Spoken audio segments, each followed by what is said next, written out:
Well, hello out there. This is Sam Kilmer, your host of FinTech Hustle. I'm glad to be with you again for this is a special episode. This is our FinTech Hustle Flashback episode, and I'm joined by a rock star insider cast here that I'd like to tell you a little bit about and get going here. I think there's going to be some familiar faces you see here. For starters, Mary Wisniewski, one of our FinTech Hustle co-hosts, former editor at American Banker and rock star editor here at Cornerstone Advisors. Also, our chief research officer at Cornerstone Advisors, the Snarkinator in chief, Ron Shevlin. Thanks for joining us, Ron, and for co-hosting. And actually, we'll talk about this in a little bit, really helping to start this thing off a few years ago. And then Dominick, partner and often co-host on the road with me at some of these industry events. Thanks for joining us, Al. And a name and a face you may be less familiar with, but you should be. And that is Bailee Wishart, who is our digital media specialist at Cornerstone Advisors. She actually keeps, whenever we're doing any of these recordings, she keeps the train on the rails, if you will, behind the scenes. And I felt like it was really important, in particular for this episode, for Bailee not to be behind the scenes. And something you may not know, even if you do know Bailee or know Cornerstone, is that actually Bailee, in addition to being our production expert here, she actually has a podcast of her own you can check out there on LinkedIn. She's got that in her profile, and she's out there on Insta as well, and all the hip places. And she also has I love those Barbie headphones you're rocking right there, Bailee. So well done on that. Got to cap off 2023 with the Barbie pink. I know, you got to do it. And I'll just start off right off the bat by saying, when we first started talking about all the great moments that we've thought about on FinTech Hustle and just sort of things that resonated, I recall you and I and Mary, as I recall, were having a chat. I think I was on a call where I had to pull over on the side of the road. I was driving back from a client engagement. And you threw out an idea for this, what we're doing here today. And would you tell us a little bit about the idea? Because it's all yours, as I recall, and you and Mary kind of threw it down. I thought it was great. So tell us a little bit more about it. Yeah, I think the big thing was we were trying to kind of dream up a way to kind of cap off the year and do something fun with FinTech Hustle. And there's this series of videos that Vanity Fair does every year with Billie Eilish, where Billie Eilish will actually do the same interview every year, answer the same questions every year, but she'll actually get to look back and see what her answers were 2 years ago, 3 years ago, 5 years ago. I think they're on year 7, and I believe year 8 is supposed to come out sometime this month, I believe. So pretty crazy because, I think even for Billie Eilish being as young as she is, she probably got to see herself grow up through these videos, but figured that it might be kind of a fun way to just kind of watch FinTech Hustle grow up, look back at maybe some of the moments that happened on the show in the past and kind of get some real and raw reactions to past FinTech Hustle in the present. So shot that idea out, and sounds like you liked it because we're doing it. So yeah. So well, so far we like it. We'll see how it goes, right? Yeah. Does this mean that is Sam Billie Eilish? Is Sam he is. like her brother Phineas? Like, is Mary Billie Eilish? Like, help orient Ron and myself, because as the elder statesman, we need to understand the roles that we get to play. I believe in this scenario, Sam is our Billie Eilish. Though we may or may not ask him to sing on this. I think what she was really saying was, "Hey Sam, don't quit your day job." So that's pretty good. I'll try to live up to that. But so anyway, we really appreciate you coming up with that. And to your point, I think in this case, some of this will be from the last year, but we've got a few things that may be a little bit older than that we just thought it seemed like it made a lot of sense. And I thought maybe one way we could start off is to really start at the beginning. That Ron and I, this is the way I recall it. Ron, maybe you remember it a little bit differently. We were just having a chat one day, and we said, wouldn't it be great? So it reminded me a little bit of like Steve Williams when he told us about when they first started doing Gonzo Banker. Wouldn't it be great if we just, I don't know, wrote some things that we thought were cool, you and I were like, wouldn't it be great if we just got a few people together from the industry and had a conversation about what's going on out there in FinTech land? And for our first episode, which we didn't even call FinTech Hustle, we had Kara Parkey from MX and AFT, as well as Scott Mills, who I happen to know from AFT, but you and I, Ron, had known from William Mills. And I don't know if that's the way you remember it, but I just remember Kara being right there from the beginning. And somewhere in the middle of that episode, she said, we don't have unfortunately, we're still a work in progress here. And I don't think we couldn't locate the video, but she said, this was during the pandemic, mind you. So we started this whole thing, while everybody was at home. So it was a virtual session. And, she said, the hustle's just different now. And she was talking about the way that people reach, using content and meeting people and those things. And we were so inspired by it afterwards that you and I and Steve Williams and a couple others got together and we said, we should just go ask Kara, hey, do you mind if we steal that and actually name the podcast after it? Is that the way you remember it, Ron, or do I have it all wrong? Sam, I don't remember what I did yesterday. You're asking me about 3.5 years ago. But yeah, I remember Kara saying, the hustle is different. And I think that's when the light bulb went off for both of us. That was like, that's it. That's what this is about. It's about the FinTech hustle. And we just loved the connotation that not only was it relevant to today, but, the whole 70s, flashback aspect of it. So, yeah, I think you're spot on there. Yeah, I know, Mary, you and Al have also see Kara out there on the road in many of your travels. And anyway, I'll just throw out mad respect to Kara, not just for helping us ultimately give some more identity to what we were trying to do, but just for being someone who cares in the industry and leans into things. And I always say she's one of the best examples. We'll talk about others today, of people that are just smart, they're fun, and they get stuff done, which is kind of always been my criteria for who might be a guest out. Well, I was going to say, throw the shout out also to Scott and William Mills. That agency's done a heck of a job representing a number of tech companies as they try to tell their story a little bit differently. Yeah, how it relates. And so, Kara is an incredible advocate for the industry. I think Scott and his brother and, the team at William Mills also deserves a shout out from us because, we've got so many great folks that are doing some really cool things. But if you don't know what they are or who they are, then it's just, the tree falling in the woods. No doubt.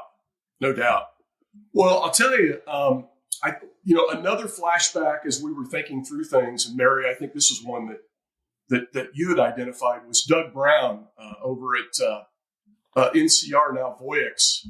And I don't know, Bailee, can you cue up that clip? Absolutely. Apple can sneeze and make $10 billion, right? So I'm not that impressed that their deposit draw was that great, especially on the rate they were using to do it. One other thing, I don't know if everyone in this panel has used it yet, but when you put the money in, it's like the Roach Motel. You can check it in, but you can't check it out. I have been waiting 75 days for $1,000 to come back to me because I was just experimenting with it. So, Apple's the master of UX and brand, and like you're saying on the deposit draw. However, you got to follow through. Good stuff. Mary, any thoughts on that?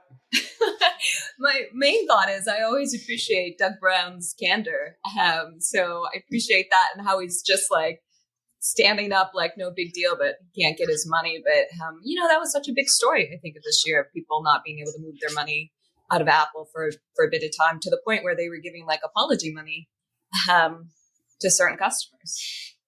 Oh, and Sam, I want Doug Brown's job. Because when I experiment, it's with $10, not $1,000. So Doug and I need to have a conversation about some things here. Yeah, what I loved about it too, in the spirit of the smart, fun, get stuff done, is you'll notice how Doug didn't really hesitate. I love the unscripted aspect of the fact that he just went right. We can say he went for the negative. But he was, he had an experience and he shared it. It was very specific. And to marry your point, it was just a great nugget. But I did love the fact Apple's obviously been a very consistent topic that we've had as a company, because they've obviously been a disruptor in the space, in some ways a competitor as well. And so that was a good one. And Ron, speaking of kind of people that have been disrupting the space, I'm sort of taken back to the Bank Director Acquire Be Acquired conference from last year. Well, actually, it was this year. Boy, they're right. So it's like all dog years now, but it was earlier this year, which seems like it was a long time ago. I guess they say that would be 7 years in FinTech dog years. But earlier this year at the AOBA conference, Kim Snyder from Clairvis spent some time with us. And Bailee, can you pull up the video on that? Yes, sir. Your competitor is not the bank down the street. Competitors for small business is PayPal, Venmo, Square, right? You need to understand that. I think oftentimes community banks, they like to focus on who's next door to them in their industry, and that's really not where their focus should be.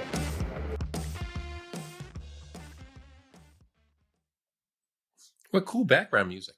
Yeah. Thanks for that, Bailee.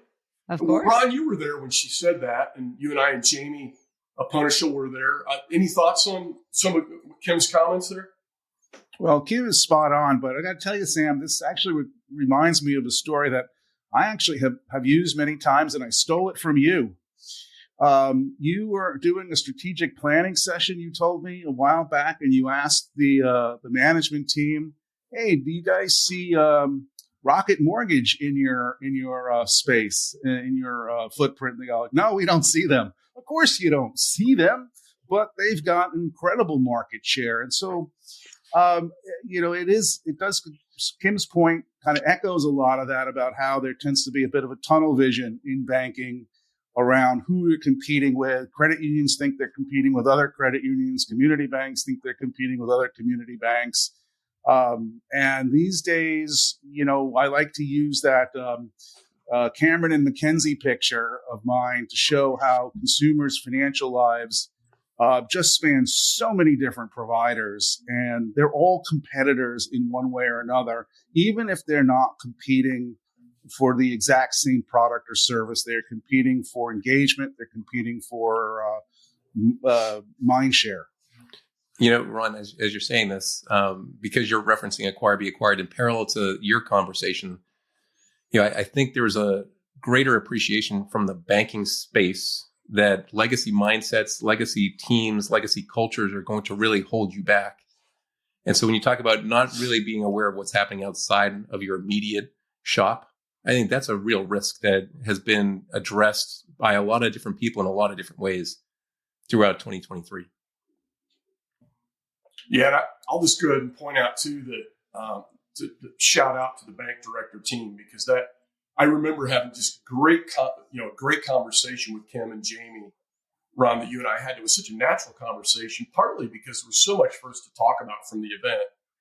And and I'll give the bank director team another shout out, because I'm really looking forward to, we're only about not even like 2 months out, maybe? Or we're so close, I'm picking my pocket squares. Oh, there we go. That earns a cackle. Hold on, who's counting with me? How many do we have? It's like Sam's hats. Hold on, we're still going, Ron.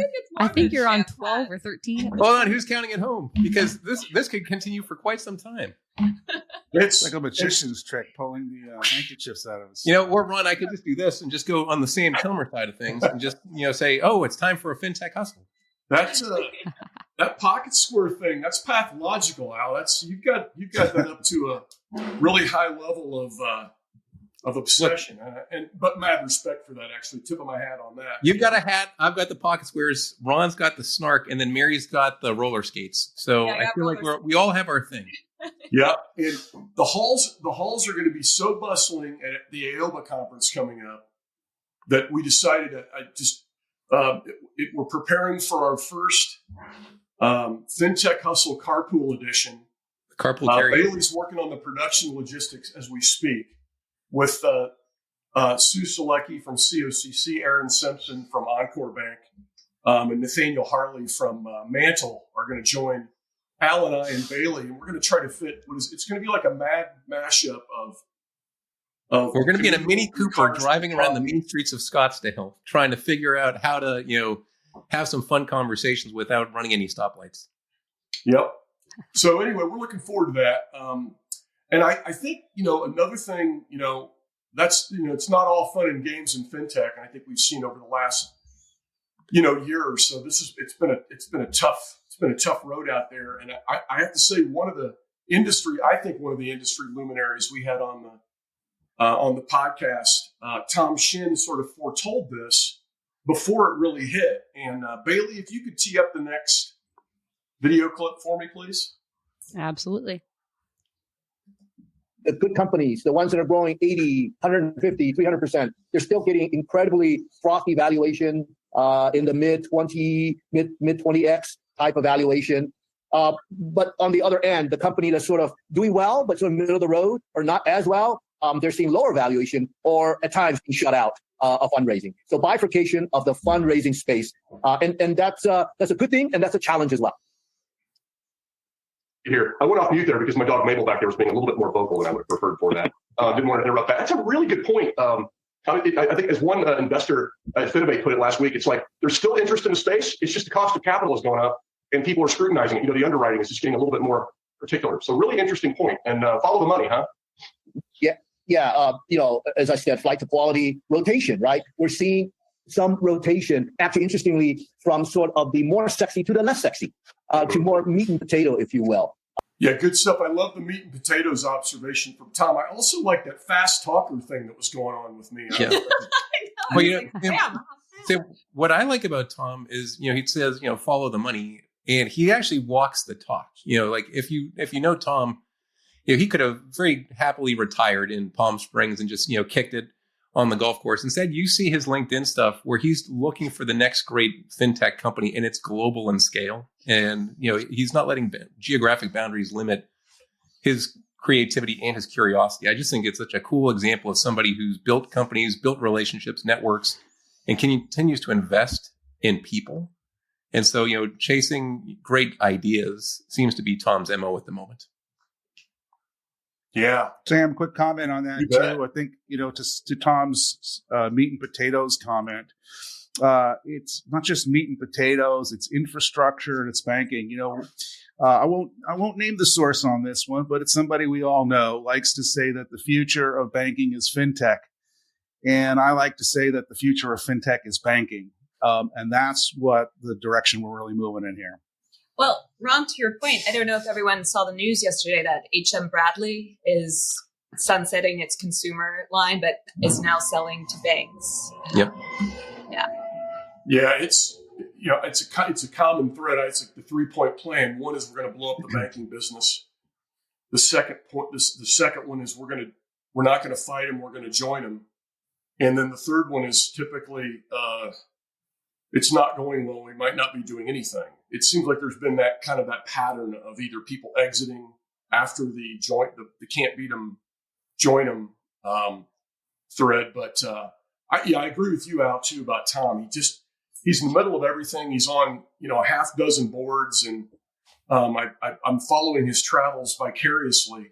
Yeah. Because he like Stan Viner and others in the business. It's like you run into him at a conference and you see that they have genuine care and joy for what they're doing, trying to help people. Yep. Great connection. It's not just some money chase, 100% agree. Great connectors, both of them. So funding funding and investments, given the VC winter that's going on in the space, that's been one challenging area. I think another challenging area that is not new at all has been integration. And Bailee, I know I believe we have a clip from when I was at the Finovate conference in New York with John Wapsh and Emily Steele, and Emily made some comments. Yep, here it is. It's one thing to roll out all of this new technology, but it's being coupled with a conversation around how do you actually integrate it and make it work at a bank? Not just how do I buy it, put it on a shelf and hope and pray, but instead, how do we actually integrate it with our entire ecosystem such that it really can be used, for the long term, if you will. Any thoughts on that from my co-hosts? And that seems to be one of the words of the year, and just being super practical. So I think the idea that you've got unlimited runway for creativity has been really poked apart over the last 18 months.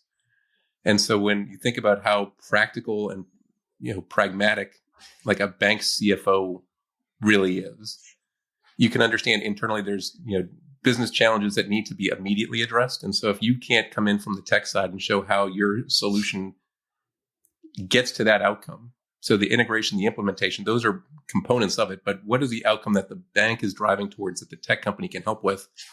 And to be able to show that you get in there, roll up your sleeves and get it done.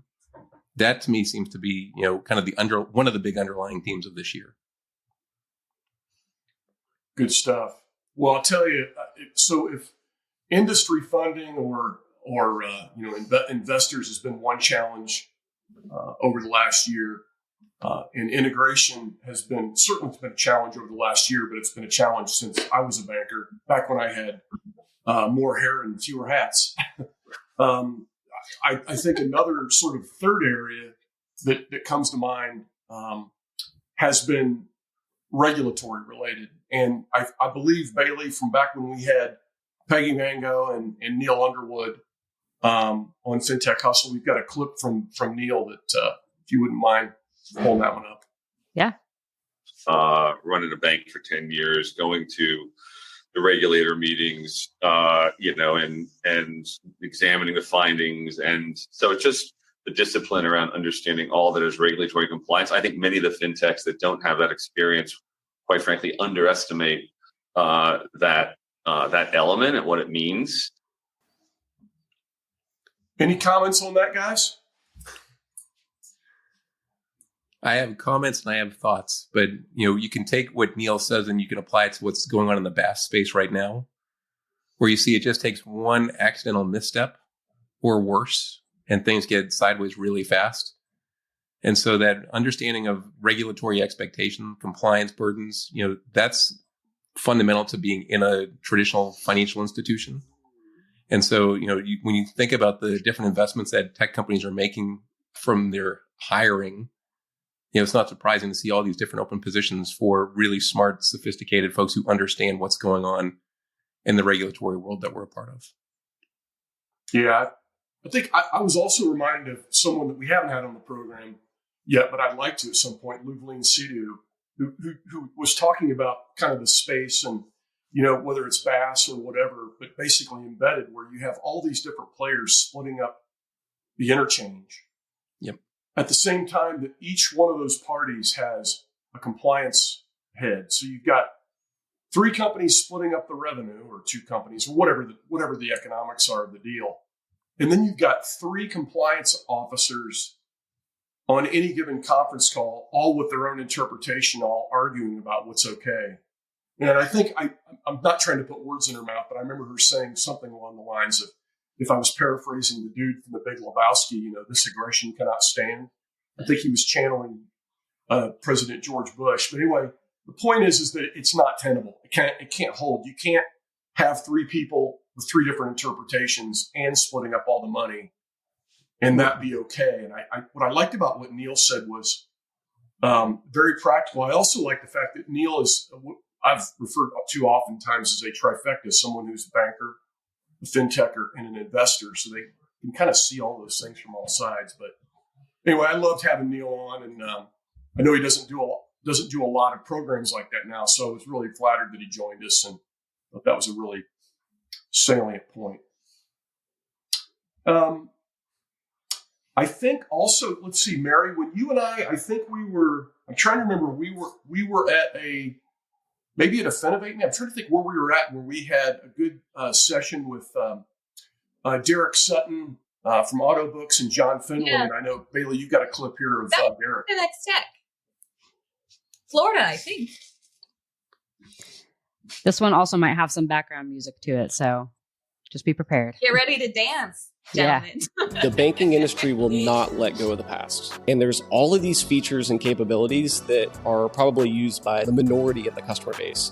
But there's somebody in the back office that says, we can't let go of these features because we've got X, Y, and Z on it. And what that does is it holds everything back. It makes AI harder. It makes change management harder. It makes implementation of the new technology harder. So everything we hold on to that's not readily used needs to go away. The banks are like the Cheesecake Factory. And you open up, you go to the Cheesecake Factory and they got this menu and it's like selection after selection after selection and it's overload. And FinTech's like In-N-Out Burger.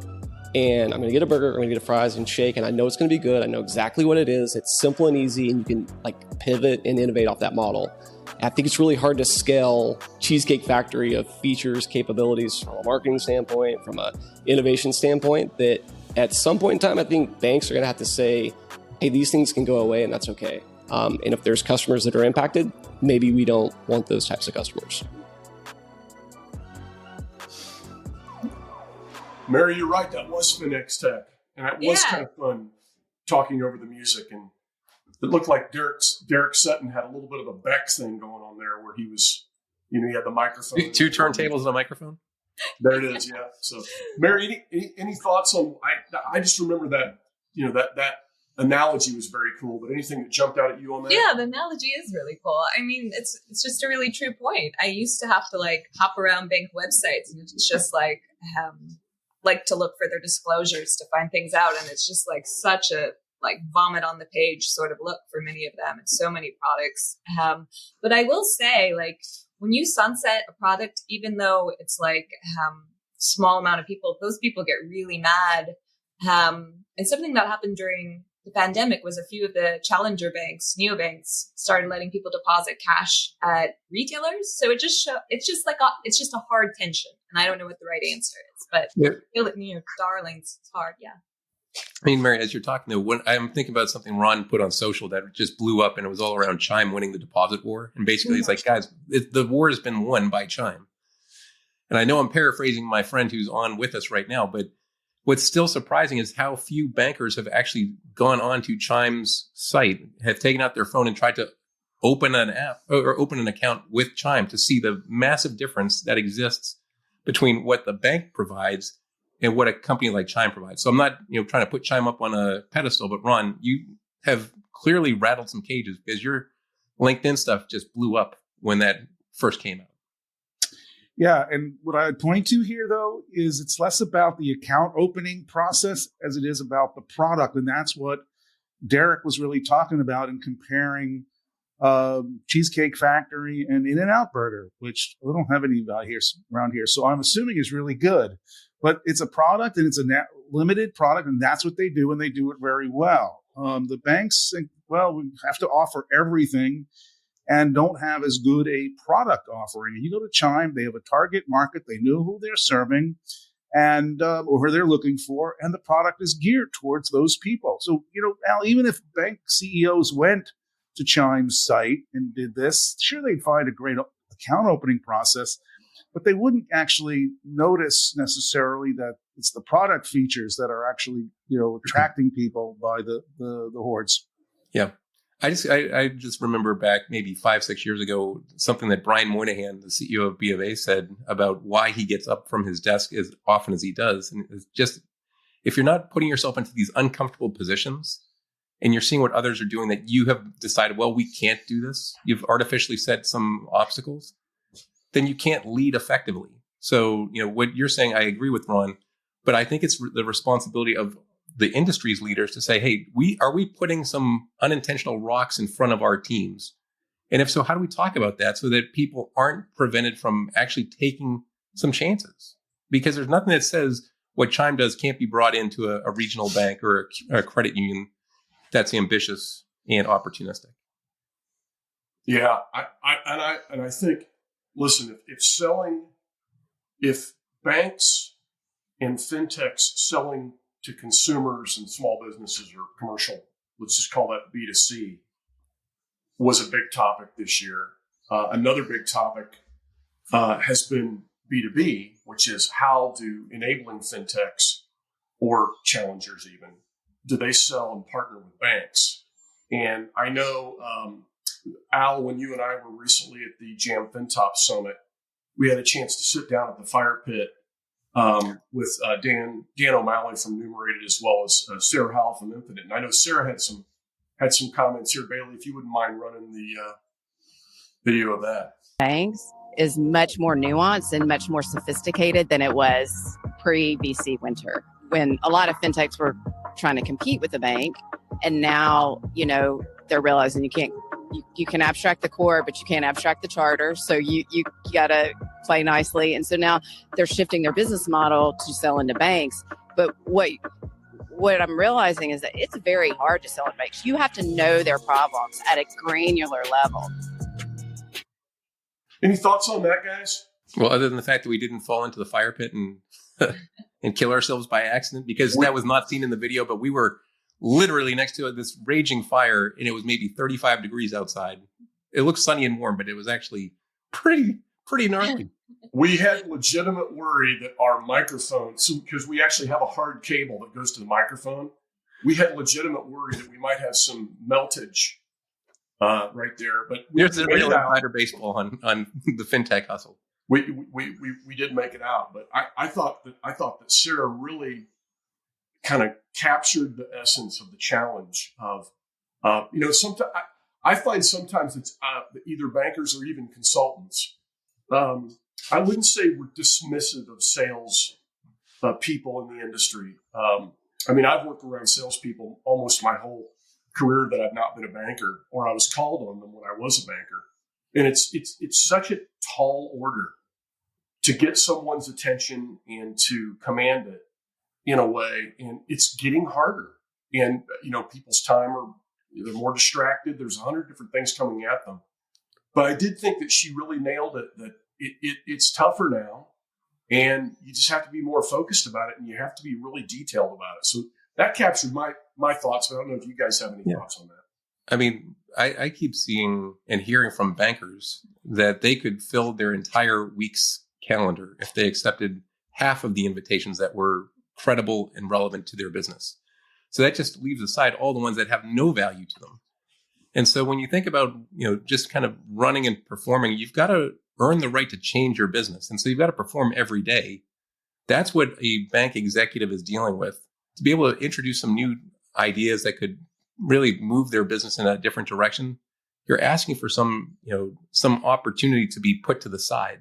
Mm-hmm. I think a lot of tech companies have realized you just can't say, well, we work with banks, we partner with banks, or, we're friendly with banks.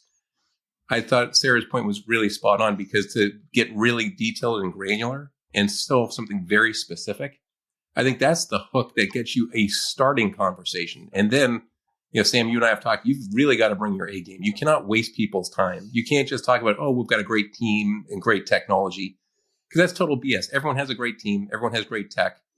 What's in it for me? Short and sweet and to the point is always appreciated. Yeah, quick comment on that too, if I can.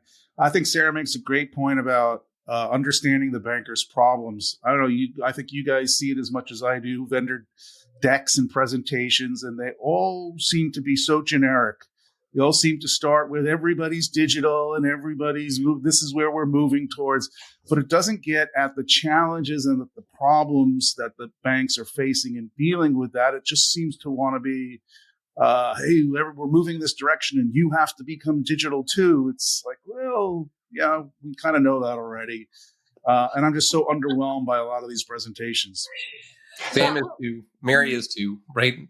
I'm very overwhelmed by them. I'm like, this is such a dud experience. But looking back, there was an entrepreneur, and I think he ended up selling to Wells Fargo. It might have been iVerify, but regardless, it was an entrepreneur in a big bank, and it was early in FinTech. And I just remember a panel ended, and he ran up to the Wells Fargo exec, and that is what brought together the introduction. He ended up selling his product to the bank. I don't know if you could pull that off now, because a lot of my contacts in the industry are like, please stay away from me. I do not want to be sold to, but I do love that story because I do love pluck.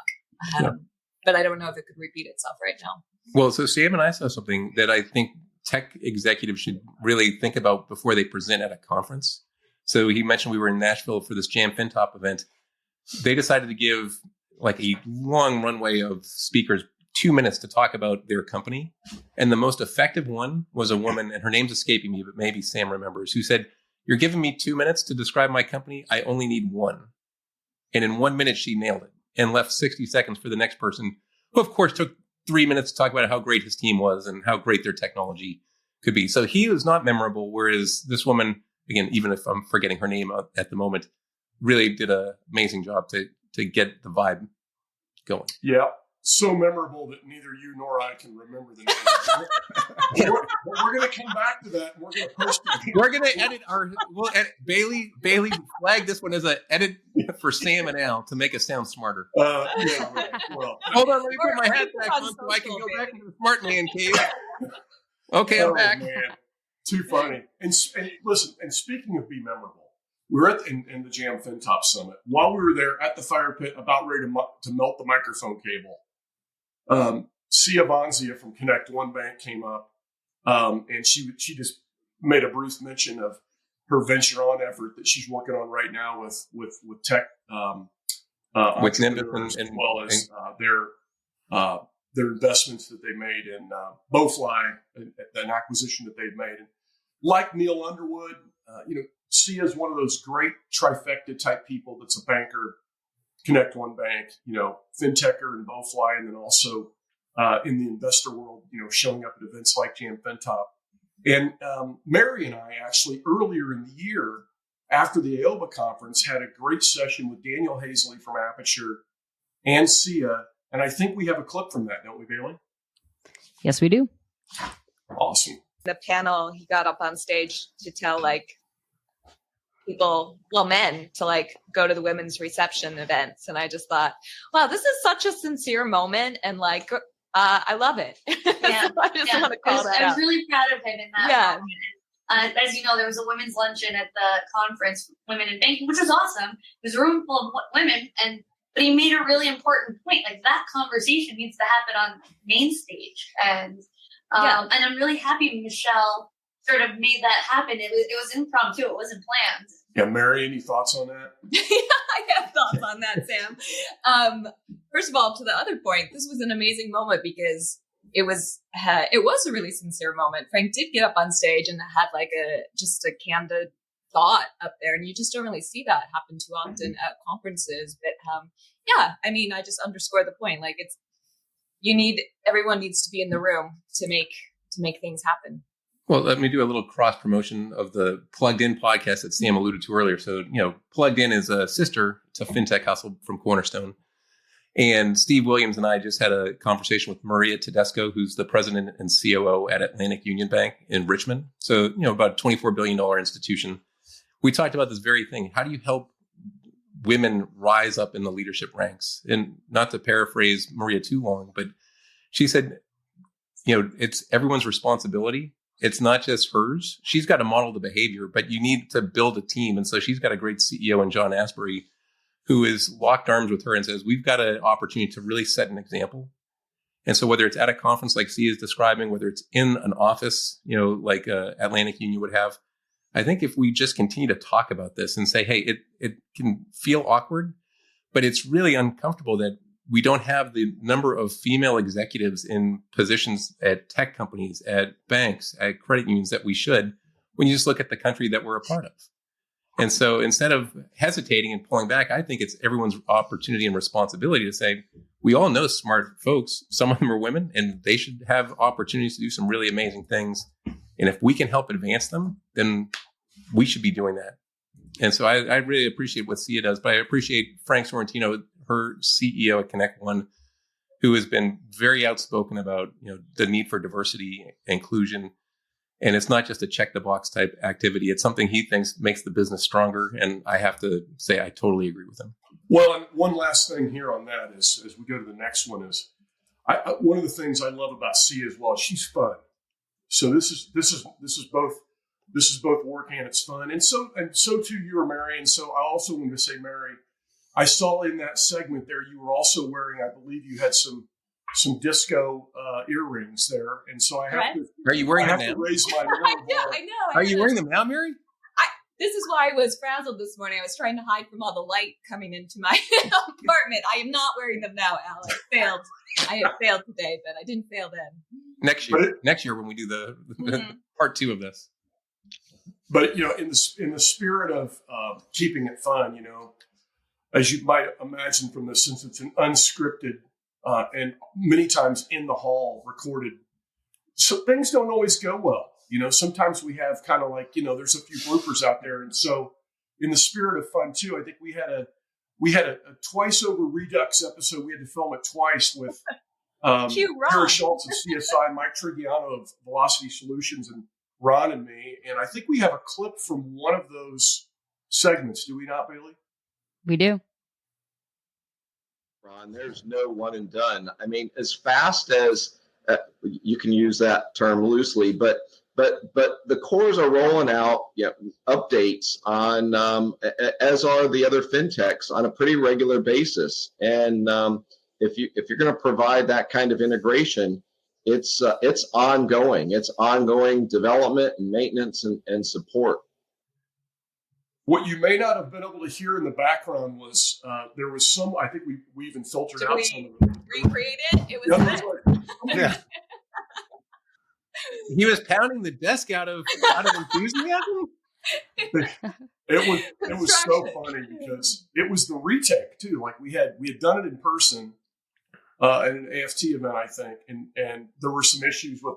I'm sure it was on my setup of my microphone or something. So we refilmed it, and there's somebody pounding on the wall. I don't know if Ron, did we ever determine whether it was just kids pounding on the wall or it was construction? He's having work done to his house. He couldn't avoid the fact that that's when they were there and when we had scheduled this. And so, yeah, there was construction going on at his house. It was loud. It was disconcerting. Did you send him a bucket hat as a sign of appreciation, Sam? I did. You sent him a hard hat. Right now. Here we go. Hard hat. A tip of my hat to Mike and his construction woes mid-session. I can relate because my dog Mabel back there I had to put a lock back there on the door because she always seems to know when we're doing one of these things. But listen, guys, I want to take just a second and Mary and Al and Ron, I want to thank you guys for being gracious co-hosts with your time and having a lot, not just today, but in all these episodes. It's very much been a team effort. Certainly, I want to thank all my and all of our guests that we've had thus far. And then I mentioned we've got some great programs coming up with Sam Paxson from Co-op Solutions and Nathan Baumeister from Z Suite. I mentioned Nathaniel Harley, Aaron Simpson, and Sue Selecki coming up. So we've got some great episodes coming up. But I also want to take just one more moment and say thank you to Bailee for everything you've done to make the production of this a joy. And it's just a lot of fun for our guests to see you on camera right before and after we're doing our work. And so I wanted to make sure that you were visible to everyone to just know that who's actually making this work. So thank you for that, Bailee. Thank you. Thank you, Sam. It's a blast to be here. I'm having a ton of fun. And thanks for joining us on this episode of FinTech Hustle Flashback Edition. Hope you all have a great, set of holidays, and we'll see you out there on the road.